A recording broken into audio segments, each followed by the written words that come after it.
Hello and welcome to Talk Bowling episode 100. I'm John Gongo. I'm Tony Rucco. Talk Bowling is proud to bring you the latest information from the bowling industry, bowling tips, and updates on the largest internet bowling website, bowlingball.com. Been, 2 months and you still got it. Nailed it. I cannot believe it's been that long. Yes, it has.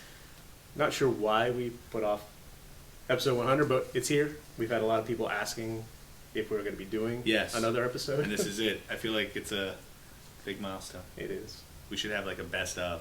We should have thought about that. I did. Oh. But who's going to go back through all the episodes and do it? So if you want a best of, just go back and start at 1 and start taking clips of Perfect. all of them. Check it out. This is actually going to be a longer episode for 100. Yes, so we hope you don't mind. And we're giving stuff away.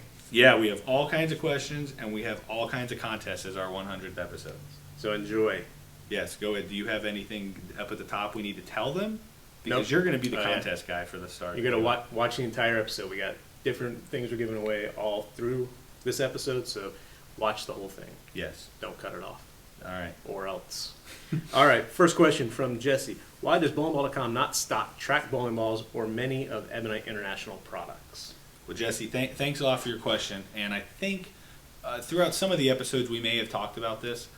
The good news is we're very happy to say that as of early part of November of this year, obviously, I'm not 100% sure when this is going to go out, but as of early November, we are back to carrying Ebonite International brands in full. That includes all 4 of their ball brands, which is Ebonite, Hammer, Columbia 300, and Track that you were asking about. So, of course, that whole time we were working very hard to try and get those brands back on the site. We're glad to say we have them back. We're excited. They have a lot of really good products. So check out bowlingball.com if you haven't already, and you'll see a complete line. We have everything back up there, and as new products are coming, they're going up just like normal. So yes, we're back to a full line of products, which is good news for us. And for you. Yep. All right, second question from Pizza. Not exactly sure where that came from, but hello, my name is Zack. I throw 14 and 15 pounds, about 16 miles per hour with higher revs. I have a 5-step approach and start at the very back dots of the approach. I average 182. I was wondering if I could get more accuracy moving up or maybe going to a 4-step approach. Or you have any other tips on becoming more accurate?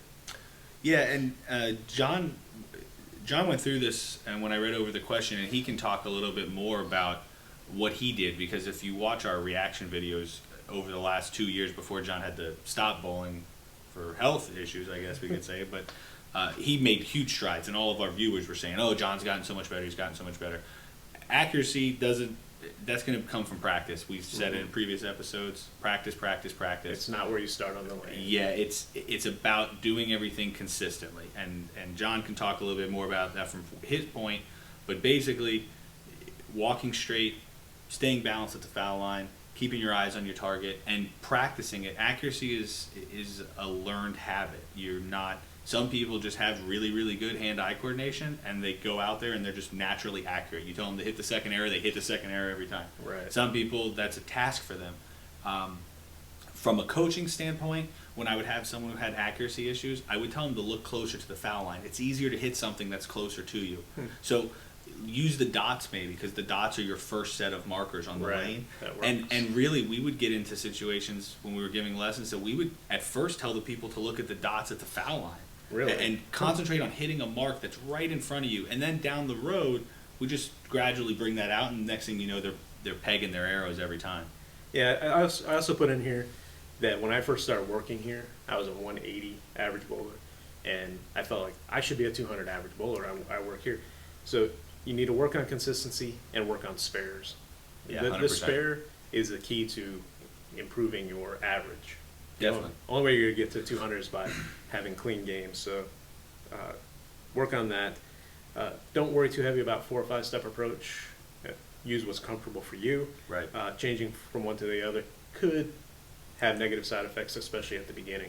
I did change from a 4 to a 5-step approach, but practiced it and I stuck with it for a long time. Yeah, and some people will say if you're more comfortable with the type of approach, play around with it. If you're more comfortable with a 5-step approach, then you're probably going to be more consistent, which will hopefully improve your accuracy. So the 4 or 5 itself won't change that accuracy, but it may make you more comfortable. So check that out and practice.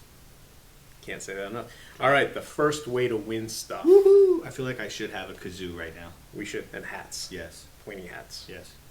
Find this podcast, Talk Bowling Episode 100, on the bowlingball.com Facebook page. And just simply like it. Like the video itself. We're going to give, of all the people that like the video, we're going to give away 5 Turbo Got Grips T-shirts. Here, I'll be the hand model. I'm with you. Go ahead. You changed your mind. I'll give it to him. All right. We're going to give away 5 at random.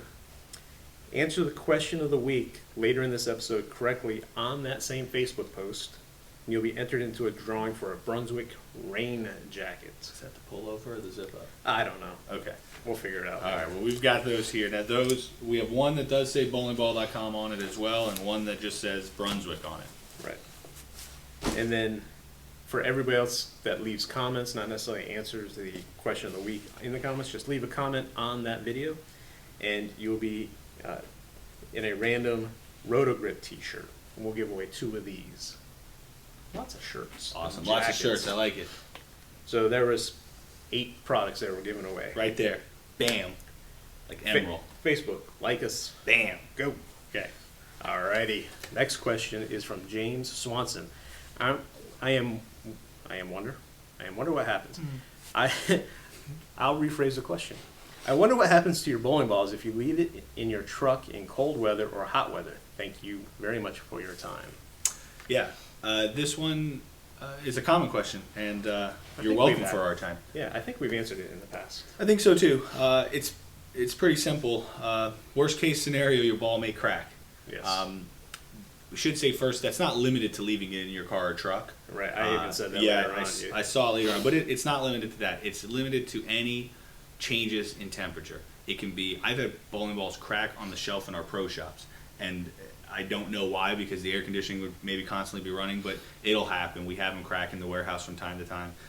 Basically what happens is the ball has multiple parts. It has an inner core, it has an outer core, and then it has the shell, and that can vary from ball to ball. Mm-hmm. Those pieces of material have different coefficients of thermal expansion. Right. Is the technical term. So what that really means at the end of the day is the core and the outer core may not expand at the same rate. Mm-hmm. So if that inner core starts to expand, it's going to eventually give that outer core a popping effect. Basically, it'll pop that outer core, which will, again, then you have your shell or whatever you have there, and that'll of course split. Normally, when you see a temperature crack, if you look at it, they're thick. We used to say in the pro shop, if we could fit a business card into the crack, it wasn't a hairline fracture or a warranty. It was something that happened from temperature, whether in your car or in a locker. But if you could fit a business card, they normally pop open. They don't just give you a little crack. So and usually it's long. It's not really short. Yeah, and it doesn't have to come from a finger hole, even though it generally will, because you've obviously weakened the ball there at that point. The other thing that can happen, and you'll see this in reactive type of bowling balls only. You won't see it in plastic really. Reactive balls, as we talked about, are very porous. It's like a sponge. So the heat will make those pores open up, and your ball will turn into an oily mess. And if that happens, you just give the ball a good cleaning. A lot of times we'd see customers come in and ask us to resurface the ball at that point, because it's real. You'll get so much oil. Even if you clean your ball religiously, you can't get all the oil out of a ball. So you'll get all this oil kind of gooped up on the shell, and it's kind of tough to clean off, but that's all you have to do. And this is also why we've talked about in previous episodes about cleaning or getting the oil out of the ball. Yeah. Not to use your oven. Same reason. You're going to heat up those pieces at different rates, and could cause popping. Yeah, exactly. For sure. So hopefully that answered your question. Don't leave your ball in your truck. Yes. Unless you want it to smell good. I used to leave storm balls. I had a single cabin. I'd leave a storm ball behind how the bench would slide forward. Put a storm ball behind there for a couple hours, and then take it out, and my car would smell amazing. So, never thought of that. Quick tip. All right, we're going to give away more stuff. We didn't forget about our viewers on YouTube. Find this podcast on YouTube again, Talk Bowling Episode 100, and leave a comment to be entered into a random drawing. We're going to give away 5 more Got Grips T-shirts. I've already thrown them. Put over there. 2 Brunswick polos. Okay, got one here. Yep. And if you subscribe to our YouTube channel, so everyone who's already subscribed is entered, subscribe to our YouTube channel, and you'll be entered into a random drawing for 2 more Roto Grip T-shirts. Awesome. Which we showed previously. So that's 9 more shirts? Yeah. Yep. Crazy. Too much. Okay. Nah. Stay tuned. There's more. All right. Next question from Daniel Crawford. What's the importance of releasing the ball at or around the foul line over lofting? I got you. Wow, I didn't read this one. Should you set the ball down at the foul line, or Right. should you loft it out onto the lanes? There's different thoughts on this. In fact, if you watch our last set of videos, this will give us a good segue. We have a new bowler on our test videos. Unfortunately, John is not in them currently. Right. Hopefully he'll be back. Yeah, but for right now, we do have, and we had requests for a cranker. Right. Someone who revved the ball. So Mike Jones, who is our customer service manager, technical support, if you have any questions when you call in, he's on our videos and he revs the ball up. When you watch the video, if you look at Mike and you look at myself, we'll use us two as an example. I set the ball down early. Mike lofts the ball. When you watch it, Mike's ball is revving in the air. I mean, it's smoking as it's off his hand. So he uses the loft technique to take some of the heads out of play, because otherwise his ball would just hit the lane too soon. It would rev up too soon. It might even roll out because it's coming into contact with the friction so early and he's revving it so much. Whereas even though I'm a higher rev player, I'm more of a get the ball down on the lane sooner, and I use angles and my hand release to change my ball motion. So that's one scenario.